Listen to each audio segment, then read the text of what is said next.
Yeah, so we've made lots of changes for the gameplay. What we did was we took the feedback from the community, feedback from reviews, feedback from internally, and we've created a list of over 250 improvements that we want to make to the gameplay. Most of those improvements rotate around three areas, one of which is responsiveness. Obviously, responsiveness is very important for gameplay.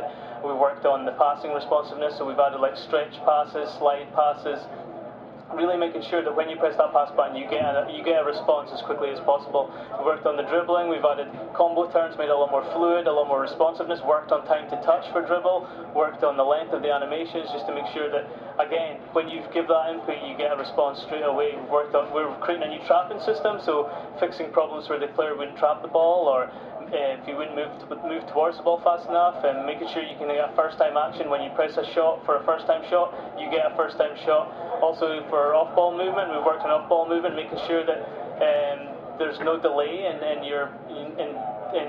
between the pad input and the player moving. We've worked on jostling, we've worked on the sprinting and can turns off the ball as well. So we've worked on responsiveness as one of the big areas we've worked on.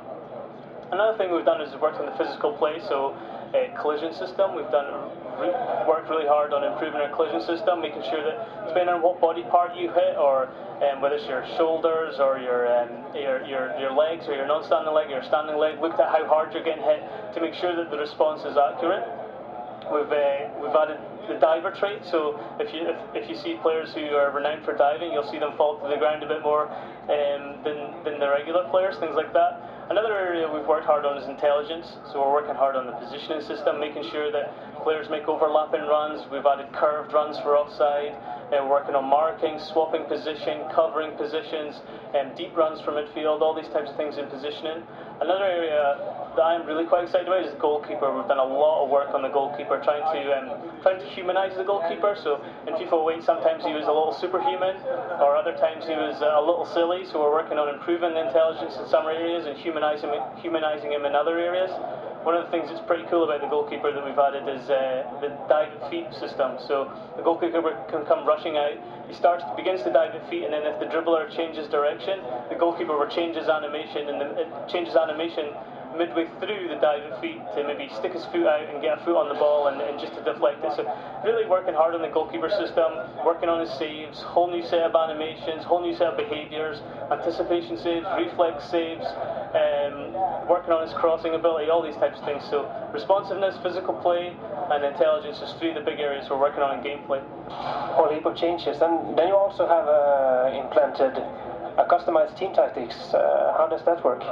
That's right, our custom team tactics is a big feature for us this year. What we tried to do is give the user the ability to adjust how their team plays, so you can make them more defensive and more attacking. And how we did that was we give them the ability to define defensive tactics. That's how their team plays when they've not got the ball. So they've got a suite of sliders to adjust to allow them to change how their players position themselves, how aggressive they are in closing down the team high up the pitch, or do they stay deep in their own half? So, for example, I'm Scottish, and Scotland played France in a qualifier for European Championships. And because France are much better than us, Scotland sat deep. They got 10 men behind the ball and let France just have the ball and let France come onto them for 90 minutes and then try to hit them on their counter-attack. With custom team tactics, you can create behaviours like that. So we have defensive tactics, we also have attacking build-up tactics, so that's how your team go from defence to attack. And then, so for example, do you do short passes, or do you do big long passes? Do you build up really slowly or really quickly? And then you have chance creation tactics. That's, do you take long shots, or do you cross the ball into the box? These types of things. So we've given them a whole suite of tactics, and what they can do there is they can customize their own team, or they can assign those tactics to CPU teams, so that they could have potentially Arsenal play like Arsenal, or Manchester play like Manchester. We can also allow the users to share them with their friends online. So if you create a tactic for my team, say Aberdeen, and you want to share that online, you can show your friend, here's how I think Aberdeen play, and he can download it and play against that tactic. And the other thing you can do is you can create yourself a whole suite of custom tactics, and you can change them mid-game using the D-pad. So it's really quite a deep feature, and it'll open up the game, give a lot of variety to the game. It'll mean the flow of the game will change mid-game, because the CPU will adjust its tactics to how you're playing. If you're beating the CPU 1-0, perhaps it'll adjust its tactics, and it'll change the whole dynamic of the game. So we're really excited about the custom team tactics feature. And then last year you had the Being Pro. You could advance through one season. Now it's extended to 4 seasons. What else is new with the Being Pro mode?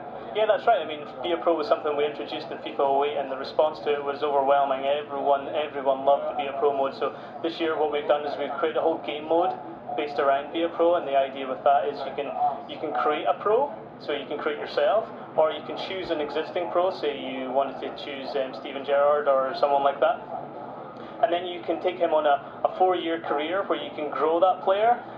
By playing well, you'll get experience points to grow that player. You can transfer that to other teams, or you can try and stay with your own team and become a club legend. But the aim of the game ultimately is to break into your national team, and then captain your national team, and then take them to glory in an international tournament at the end of the 4 years, almost a little bit like a World Cup.